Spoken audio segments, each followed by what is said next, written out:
صحیح بخاری حدیث نمبر 126۔ رسول اللہ صلی اللہ علیہ وآلہ وسلم نے ارشاد فرمایا کہ اے عائشہ، اگر تیری قوم دور جاہلیت کے ساتھ قریب نہ ہوتی بلکہ پرانی ہو گئی ہوتی۔ ابن زبیر نے کہا یعنی زمانہ کفر کے ساتھ قریب نہ ہوتی، تو میں کعبے کو توڑ دیتا اور اس کے لیے 2 دروازے بنا دیتا، ایک دروازے سے لوگ داخل ہوتے اور دوسرے دروازے سے باہر نکلتے۔ صحیح بخاری حدیث نمبر 126۔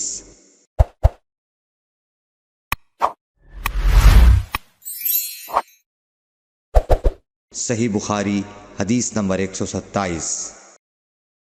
حضرت علی رضی اللہ عنہ کا ارشاد ہے کہ لوگوں سے وہ باتیں کرو جنہیں وہ پہچانتے ہوں۔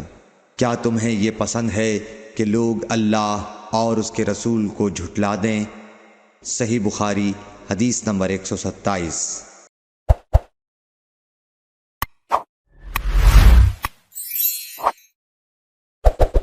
صحیح بخاری حدیث نمبر 128۔ ایک مرتبہ حضرت معاذ بن جبل رسول اللہ صلی اللہ علیہ وسلم کے پیچھے سواری پر سوار تھے۔ آپ نے فرمایا اے معاذ، میں نے عرض کیا حاضر ہوں یا رسول اللہ۔ آپ صلی اللہ علیہ وسلم نے دوبارہ فرمایا اے معاذ، میں نے عرض کیا حاضر ہوں اے اللہ کے رسول۔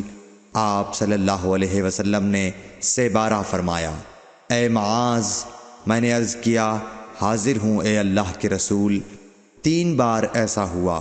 اس کے بعد آپ صلی اللہ علیہ وسلم نے فرمایا کہ جو شخص سچے دل سے اس بات کی گواہی دے کہ اللہ کے سوا کوئی معبود نہیں ہے اور محمد صلی اللہ علیہ وسلم اللہ کے سچے رسول ہیں، اللہ تعالی اس کو دوزخ کی آگ پر حرام کر دیتا ہے۔ میں نے کہا یا رسول اللہ، کیا اس بات سے لوگوں کو باخبر نہ کر دوں تاکہ وہ خوش ہو جائیں؟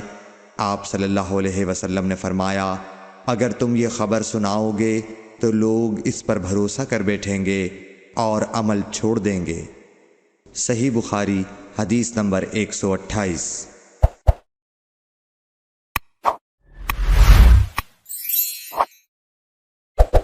صحیح بخاری حدیث نمبر 129۔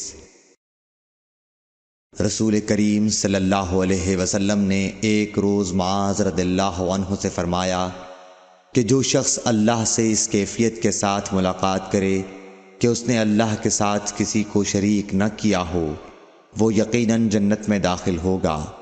معاذ بولے یا رسول اللہ، کیا میں اس بات کی لوگوں کو بشارت نہ سنا دوں؟ آپ صلی اللہ علیہ وسلم نے فرمایا نہیں، مجھے خوف ہے کہ لوگ اس پر بھروسہ کر بیٹھیں گے۔ صحیح بخاری حدیث نمبر 129۔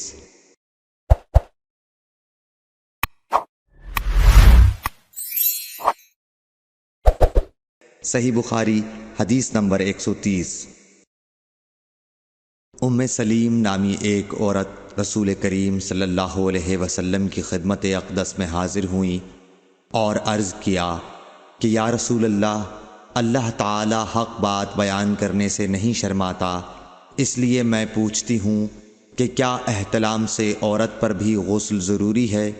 آپ صلی اللہ علیہ وسلم نے فرمایا کہ ہاں، جب عورت پانی دیکھ لے یعنی کپڑے وغیرہ پر منی کا اثر معلوم ہو۔